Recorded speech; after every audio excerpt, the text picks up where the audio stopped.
Nueva semana, nuevo vídeo, bienvenidos a Ket.g, tu canal de computación cuántica. Estos últimos días he estado trabajando sobre los algoritmos fundamentales de la computación, en particular el algoritmo de Deutsch-Joza, el cual os recomiendo que echéis un vistazo porque es un algoritmo del que ya hemos hablado y así entendéis todos los matices que os vengo a contar hoy. Pero bueno, básicamente, dado una función f binaria, es decir, que dado un input la salida es solo 0 o 1, el algoritmo de Deutsch-Joza es capaz de determinar con una única llamada a la función si es constante, es decir, todos los valores van a 0 o a 1, o si es balanceada, es decir, el 50% de los números van a 0 y el otro 50% van a 1. Si solo tenemos estos dos casos, con una única llamada a la función, el algoritmo de Deutsch-Joza es capaz de hacerlo. Para ello, creaba un circuito, que ya veremos después, y medía en todos los qubits. Si todos los qubits eran 0, quería decir que la función era constante, si no, que era balanceada. Pero bueno, yo quise ir un paso más allá y decir, joder, a ver si hemos entendido bien el algoritmo de Deutsch-Joza. Entonces, vamos a intentar hacer alguna modificación o algún estudio de algún tipo para ser capaces de distinguir funciones constantes de funciones pues que sean 25-75. Es decir, el 25% de los números van a 0 y el 75% de los números van a 1. Es decir, ¿seremos capaces de hacer esto? Comencemos.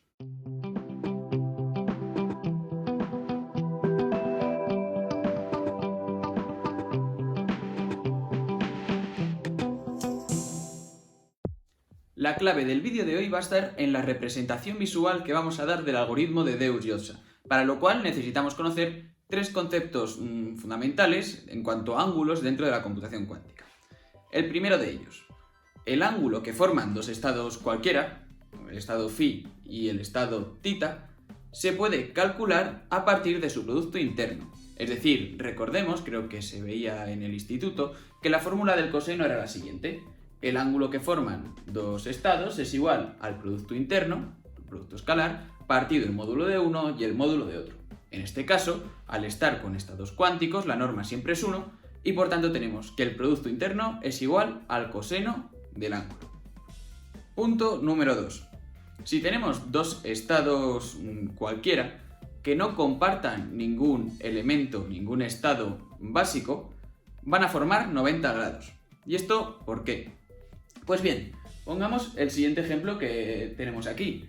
Realmente, si ahora hacemos el producto interno del de arriba con el de abajo, vamos a ver que todo va a empezar a anularse. Nos va a dar que el producto interno es igual a 0, coseno de alfa igual a 0, alfa igual a 90 grados. Y tercero, y esto es muy importante, dado un estado phi y un estado tita, que forman un ángulo determinado, si aplicamos un operador u, cualquiera, a cada uno de estos estados, el ángulo que va a formar phi y tita va a ser exactamente el mismo que el que va a formar u de phi y u de tita. Y esto es una demostración que se hace en una línea, es muy sencillo, así que os lo voy a dejar como ejercicio. Si no os sale, pues me escribís en los comentarios y ya os echo un cable. Y bueno, con esto ahora vamos a pasar a la pizarra para entender perfectamente el algoritmo de Deutsch-Joza. Para este algoritmo partíamos de un oráculo que recibía un input, por ejemplo, de 3 qubits, y aquí daba un output, que podía ser 0 o 1.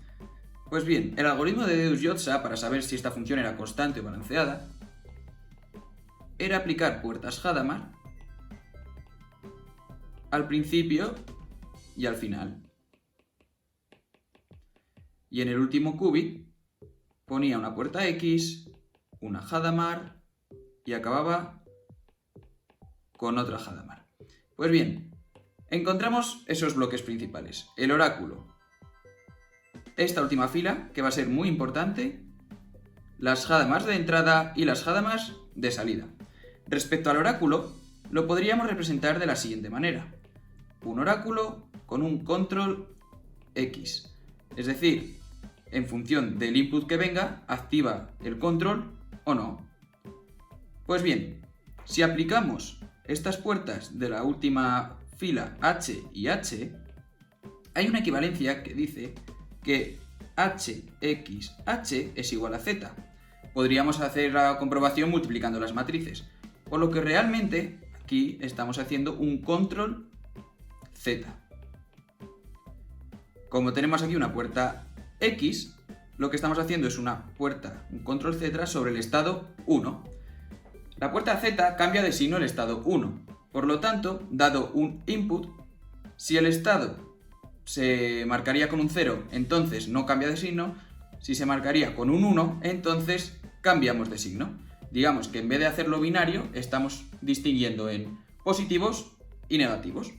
Respecto a las puertas Hadamard que ponemos aquí inicialmente, es para introducir el espacio de superposición de todos los posibles estados, que en este caso, pues bueno, sería raíz de 8 de todos los posibles estados fundamentales.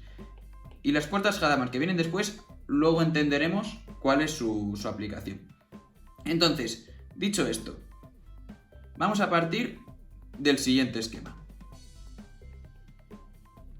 Imaginemos que tenemos los cubi 00, 01, los estados fundamentales, los estados básicos. Pues podemos crear dos subconjuntos, el conjunto A y el conjunto B. Da igual cuáles sean, pero vamos a llamar, por ejemplo, la mitad A, y esto va a ser el estado formado por la mitad B. Superposición de la mitad A y superposición de la mitad B. Son ortonormales, es decir, forman 90 grados, por el hecho de no tener ningún elemento básico común, como hemos visto anteriormente. Entonces, dicho esto, justo aquí en la bisectriz vamos a encontrar S, es decir, la superposición de todos los posibles estados, ya que MA y MB son igual de importantes, 1 partido raíz de 2 MA más 1 partido raíz de 2 M sub B. Al estar en la bisectriz, este ángulo en particular va a ser de 45 grados. Entonces, ahora, ¿qué pasa si aplicamos el oráculo a este estado S? Pues tenemos dos opciones, o una de dos. Nos quedamos en S, bueno, o nos iríamos al estado opuesto, que a todos los efectos va a ser lo mismo, o aplicamos una simetría respecto a uno de los ejes. ¿Por qué? Pues porque uno se queda igual y el otro cambia de signo. Por lo tanto, vamos a llamar a este estado S estrella, que al ser esa simetría forma también 45 grados. Nuestra misión será determinar si después de esto estamos en el estado S o en el estado S estrella. Pero es que aquí se da una peculiaridad, y es que S y S estrella forman 90 grados, ya que 45 más 45 son 90 grados.